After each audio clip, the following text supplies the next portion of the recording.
Je crois à l'expérience, à la soif de développement de cette île, d'un homme qui est issu de cette île, qui est retourné, pour moi, je le dis, je le connais depuis peu, mais vraiment le peu que je l'ai connu, ce que nous avons discuté, j'ai dit c'est une aubaine pour la Corse, pour ses enfants, que d'avoir un tel recteur, parce que M. Michel Barat fait partie de ces rares hauts fonctionnaires qui sortent un peu des stéréotypes et des attitudes souvent un peu trop langue de bois, qui voit les choses réellement et qui veut œuvrer pour le bien de cette île. Et je l'ai entendu parler dans d'autres domaines, en particulier au niveau de la langue corse, et je lui dis bravo, merci, car la Corse a besoin de respirer et il fait partie de cette respiration.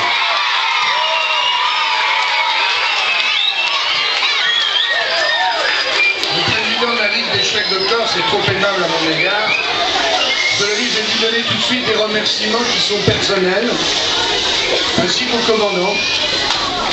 Et quand j'étais plus petit, beaucoup plus petit et beaucoup moins gros aussi d'ailleurs, les deux à la fois, j'avais 7-8 ans, il m'arrivait de prendre le Charles Plumier, c'est vieux ça, ou la ville d'Ajaccio, pour revenir chez moi ici en Corse, et j'étais pas monté sur un bateau qui faisait Corse-Continent depuis. Donc déjà, merci à la Ligue des chèques de me remettre dans cette ambiance de jeunesse.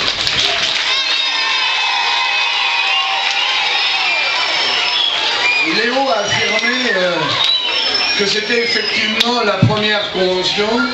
C'est la première convention entre une académie et une ligue d'échecs. Il y a quelques années, ou quelques mois plus exactement, Monsieur de Robien, ministre de l'Éducation à l'époque, avait signé une convention de principe entre l'éducation nationale et la Fédération française d'échecs. Elle était de principe, c'est-à-dire elle permettait effectivement aux académies de signer ensuite avec les ligues. Alors que la première soit celle de Corse, ça semble tout à fait naturel, les chiffres ont été donnés par Léo Battesti. C'est la première ligue d'échecs de France. Et au-delà de cela, c'est une reconnaissance internationale, indiscutable et indiscutée.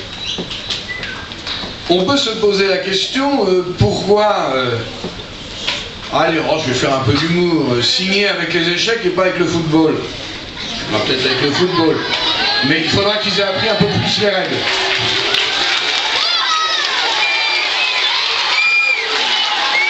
Pourquoi? Pour plusieurs raisons. Il y en a deux. Bon, c'est vrai, d'abord, la fédération d'échecs est bien une fédération sportive. Ce qui nous donne d'ailleurs les créneaux horaires pour pouvoir pratiquer pendant les heures scolaires le sport et la culture des échecs. Il y en a une autre aussi. C'est une activité formatrice. Et c'est souvent, pour la logique des jeunes enfants, des adolescents et bien plus loin, une pédagogie de détour pour mettre en place des choses. À ceux qui prétendent qu'en signant entre nous et en donnant la possibilité à la Ligue Corse d'échecs d'être présente sur le temps scolaire dans les écoles, on va retarder des apprentissages fondamentaux, ils se trompent.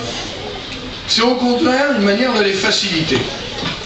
Et puis il y a une deuxième raison, cher Léo, c'est effectivement la vigueur des échecs en Corse.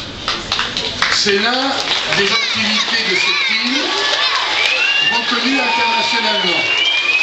Il était donc normal que l'éducation nationale, elle aussi, participe à ce succès et le fasse connaître non seulement dans l'île, mais dans l'ensemble du monde de l'éducation nationale. Et ce que nous espérons, c'est d'être imité par d'autres académies prochainement. Donc, cher Léo, merci. Vous m'excuserez, je commencerai par lui. Je tiens à remercier la SNCM qui me fait que je suis sur ce bateau et qui depuis longtemps soutient la Ligue. Et monsieur le maire, vous savez, je termine toujours par le maire ou je commence par lui, parce que dans ma vie antérieure, il y a assez longtemps, j'ai été maire d'une ville et je connais combien, pour les élus locaux et en particulier les maires, le regard qui est porté sur l'école est primordial. Et je vous en remercie ici dans la ville d'Ajaccio, car vous l'êtes. Enfin, vous me permettrez de me tourner vers l'inspecteur d'académie, parce que moi je signe, mais c'est lui qui va mettre en musique.